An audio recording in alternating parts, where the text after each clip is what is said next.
아멘. 오늘 우리에게 주시는 하나님 말씀은 마가복음 16장 9절에서 20절 말씀입니다.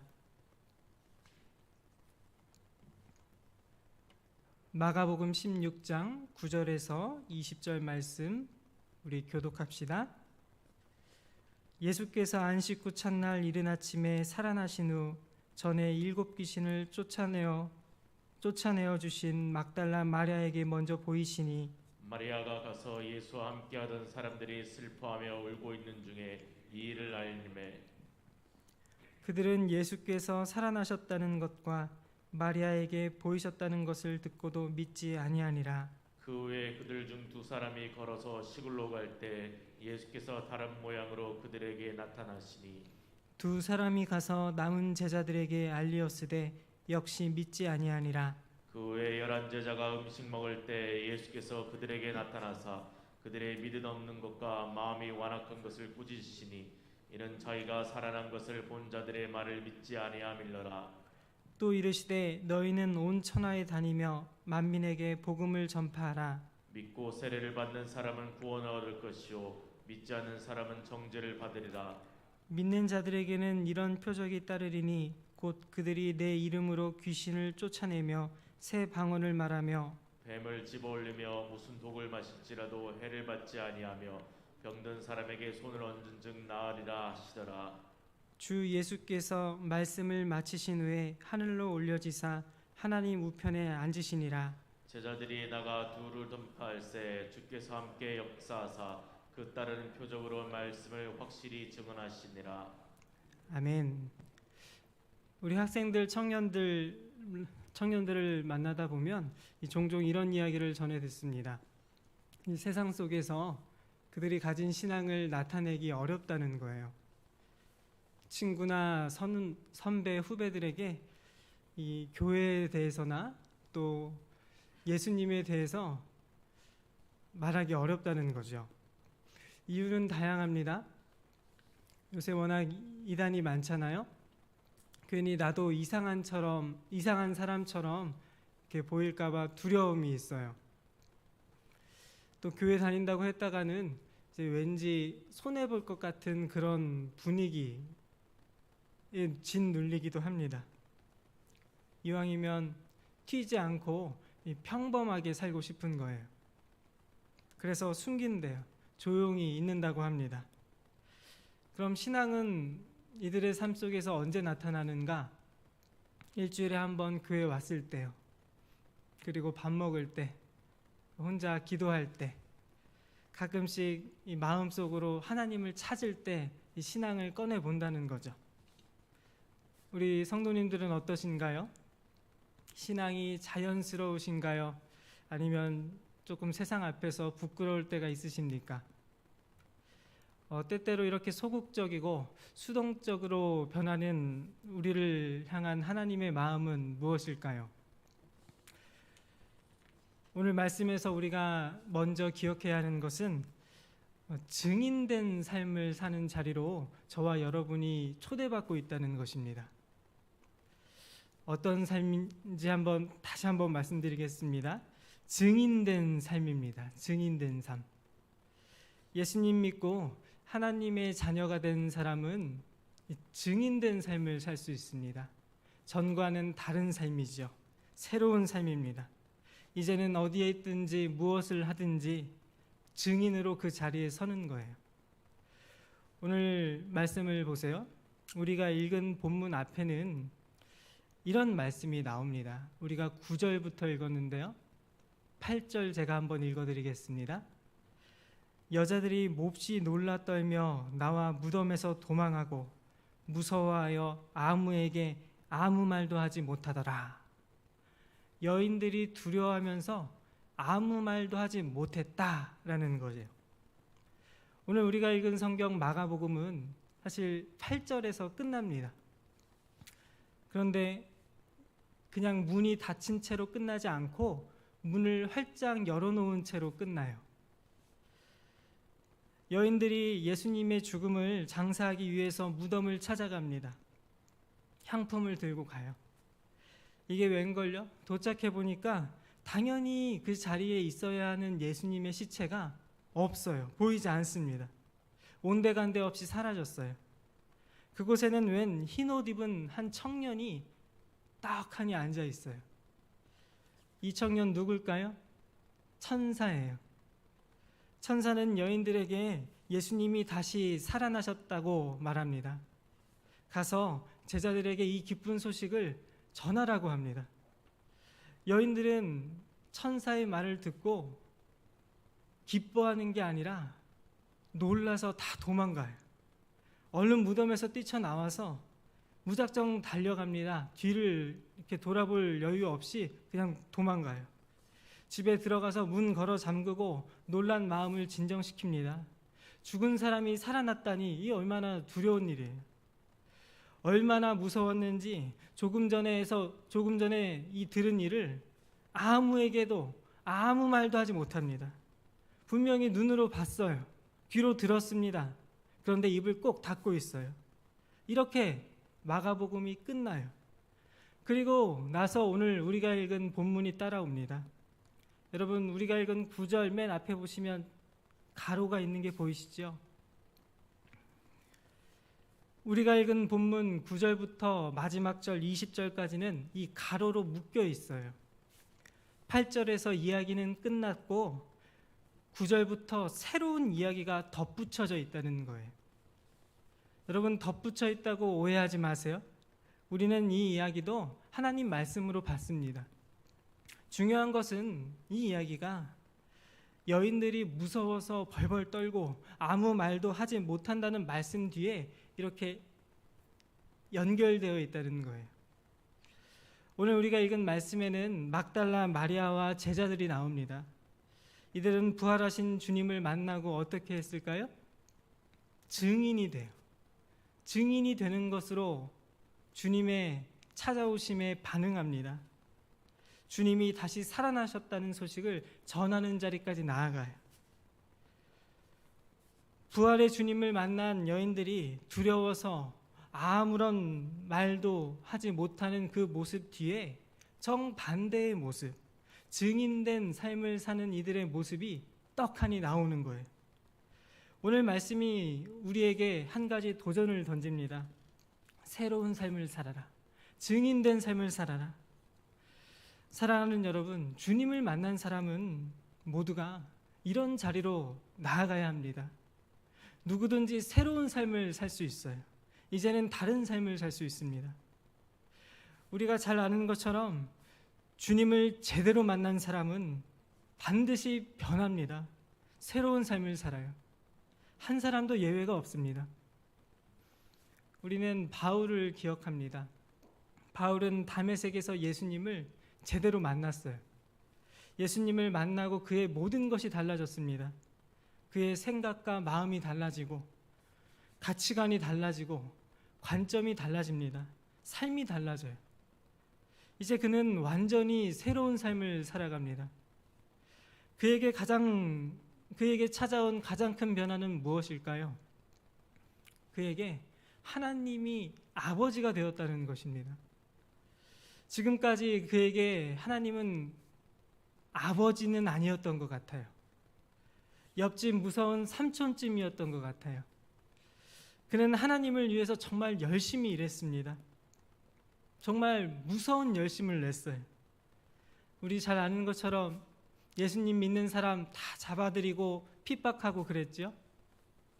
그러나 하나님을 아버지로 만나는 순간 모든 것이 달라졌어요. 내가 하나님을 위해서 일하는 게 아니라 하나님이 나를 위해서 일하시는구나를 깨닫습니다. 그때부터 그는 진짜 증인이 됩니다. 증인된 삶을 살아요. 하나님이 어떤 분이신지, 하나님이 예수님을 통해서 어떤 일을 이루셨는지 증언합니다. 그동안 그는 증인이 아니었어요.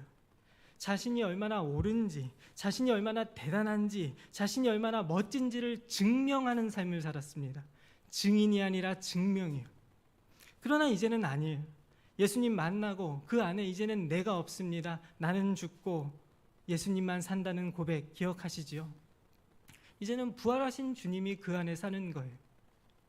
사랑하는 여러분, 오늘 저와 여러분은 부활의 주님을 만났습니까? 부활의 주님을 나의 주님으로 고백하십니까? 그렇다면 이제는 우리 전과 다른 삶을 사는 거예요. 나를 증명하는 삶이 아니라 부활의 주님 앞에서 이 주님을 증언하는 증인된 삶을 사는 겁니다. 이 사실을 믿으십니까? 아멘. 증인된 삶을 사는 방법은 딱 하나예요. 이 세상에 딱 하나입니다. 기억합시다. 우리 주님을 의지하는 거예요. 주님을 인정하고 주님을 높이는 것입니다. 오직 한 분 주님을 의지하는 것, 이것이 저와 여러분이 증인된 삶을 사는 비결입니다. 오늘 말씀 한번 보세요. 19절입니다. 제가 읽어드리겠습니다. 주께서 말씀을 마치신 후에 하늘로 올려지사 하나님 우편에 앉으시니라. 제자들이 나가 두루 전파할세 주께서 함께 역사하사 그 따르는 표적으로 말씀을 확실히 증언하시니라. 오늘 제자들이 처음부터 증인이었던 건 아니에요. 그들은 한 여인으로부터 주님이 다시 살아나셨다는 소식을 전해 듣습니다. 여러분 바로 믿었을까요? 믿지 않았을까요? 오늘 우리가 읽은 말씀 보니까 믿지 않았대요. 주님이 제자들 가운데 두 사람을 찾아오십니다. 두 사람이 놀래서 감격스러워서 다른 제자들 찾아가서 우리가 주님을 만났다고 전합니다. 주님이 다시 살아났다고 전해요.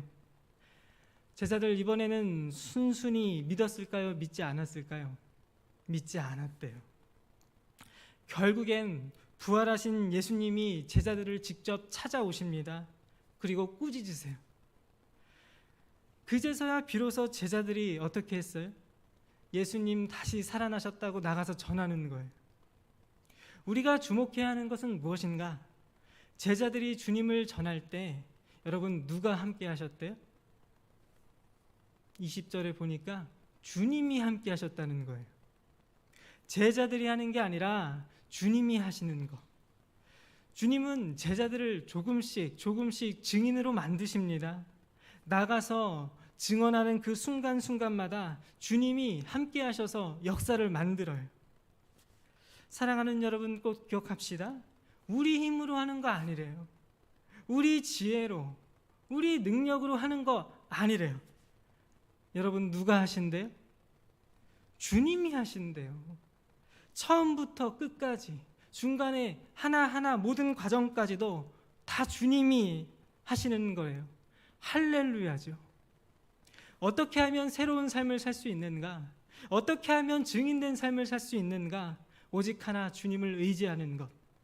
이 사실을 믿으시기 바랍니다. 지난 명절에 저는 부모님을 만나고 왔습니다. 아버지 어머니가 자주 하시는 말씀이 있어요. 뵐 때마다 꼭 한 번씩 하는 말씀이 있습니다. 근영아, 하나님의 일은 하나님이 하시는 거야. 여러분 동의하시나요? 그러니까 저더러 어떻게 하라는 거예요? 하나님을 더 많이 인정하래요. 하나님께 더 많이 이렇게 맡겨드리래요. 그러면서 이제 서로 웃어요. 이 얘기가 무슨 얘기인지 저희는 알잖아요. 여러분도 아시죠? 부모님도 알고 저도 알고 제 아내도 알고 그래서 웃는 거예요. 그래서일까요? 부모님 만나면 제가 죽는 소리를 못하게 했어요. 힘들다는 소리를 못하게 했어요. 하나님의 일은 하나님이 하시는 거잖아요. 언젠가 그런 얘기를 하시더라고요. 이미 어머니가 목회하신다는 얘기를 제가 전해드렸습니다. 언제부터였을까요? 어머니가 이제 나이도 좀 많아지고 몸도 마음도 예전 같지 않으시니까 혼자 생각에 이제는 이제 사역을 좀 내려놓아야겠다 이런 생각을 꽤 오랫동안 하셨대요. 그러면서 지금 있는 예배당을 그냥 기도처 삼아서 혼자 조용히 기도하셔야겠다 이런 생각을 하셨대요. 일선에서 물러나야겠다 싶으셨던 거예요. 잘 아시는 것처럼 코로나가 2, 3년 정도 계속 이어졌습니다. 그렇지 않아도 저희 어머니 교회가 작아요. 성도님들이 많지 않습니다. 코로나가 찾아오니 거의 이렇게 다 떠나셨어요. 가끔 기도하러 오시는 성도님들 말고는 없어요. 그래서 이제 그만하라시나 보다 문 닫으라 하시나 보다. 그러면서 이 마음을 조금씩 굳히고 계셨대요. 그런데 여러분, 이게 웬걸요? 이 문 닫으려고 이렇게 조금씩 마음을 굳히고 있는데 저기 이렇게 분당의 큰 교회에서 웬 전도팀이 찾아오셨어요.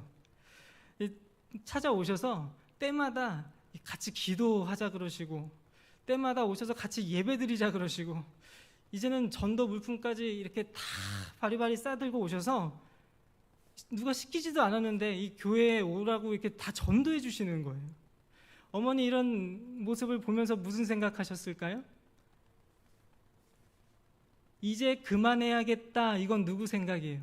저희 어머니 생각이죠. 어머니 생각과 하나님 생각은 다른가 봐요. 이런 일련의 과정을 경험하면서 어머니는 이런 생각하셨대요. 그래, 내가 하는 거 아니다. 내 지혜, 내 힘으로 하는 거 아니다. 주님이 하는 거다. 하나님의 일은 하나님이 하신다. 그럼 내가 할 수 있는 일은 그 주님을 더 많이 의지하는 것뿐이다. 여러분, 할렐루야죠? 사랑하는 여러분, 증인된 삶을 사는 일은 어렵습니다. 힘들어요. 누가 예수님이 가신 길을 따라가면 쉽고 평안하다 했던가요? 누가 증인된 삶을 살면 마냥 행복하다고 했던가요? 우리 잘 아는 것처럼 끊임없이 나를 바꾸어야 하는 길입니다. 나의 자아를 부숴야 하는 길이에요. 내가 죽어야만 하는 그런 삶이죠. 이것은 우리의 힘으로는 불가능한 일입니다. 우리 안에는 그런 것들이 나올 수 있는 게 아무것도 없어요. 원동력이 없습니다. 그런데 우리가 할 수 없는 일을 주님이 하세요. 우리는 불가능하지만 주님은 가능하십니다. 사랑하는 여러분, 우리 주님을 의지합시다. 어제보다 오늘 더 많이 주님을 의지합시다. 그게 우리가 사는 비결입니다. 바울은 이렇게 고백했죠. 고린도 후서 12장에서 나에게 이르시기를 내 은혜가 내게 족하도다. 이는 내 능력이 약한 데서 온전하여짐이라 하신지라. 그러므로 도리어 크게 기뻐함으로 나의 여러 약한 것들에 대하여 자랑하리니 이는 그리스도의 능력이 내게 머물게 하려 함이라. 그러므로 내가 그리스도를 위하여 약한 것들과 능욕과 궁핍과 박해와 공고를 기뻐하노니 이는 내가 약한 그때에 강함이라. 사랑하는 여러분, 오늘 하루도 우리 자신이 아니라 주님을 더 많이 의지하고 주님을 더 많이 붙잡고 그래서 증인된 삶을 살아내는 우리 모두가 되기를 진심으로 원합니다. 그런 우리 교회가 되기를 진심으로 바랍니다. 우리 함께 기도합시다. 하나님 아버지, 은혜를 감사합니다. 주님을 만난 이들은 반드시 변하게 되어 있습니다. 우리의 모습을 돌아볼 때 아직도 세상 앞에서 소극적이고 세상 앞에서 두려워 떨고 있지는 않습니까?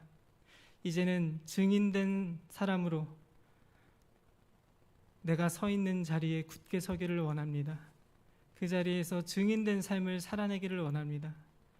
하나님, 이것은 우리의 힘으로 할 수 없습니다. 나의 능력으로 할 수 없습니다. 주님께서 우리 한 사람 한 사람을 붙들어 주셔서 주님의 힘으로, 주님의 능력으로, 주님의 지혜로 증인된 삶을 살아낼 수 있도록 은혜를 베풀어 주옵소서. 예수님 이름으로 기도합니다. 우리 받은 말씀과 가지고 나온 기도 제목을 가지고 함께 기도하며 나아갑시다.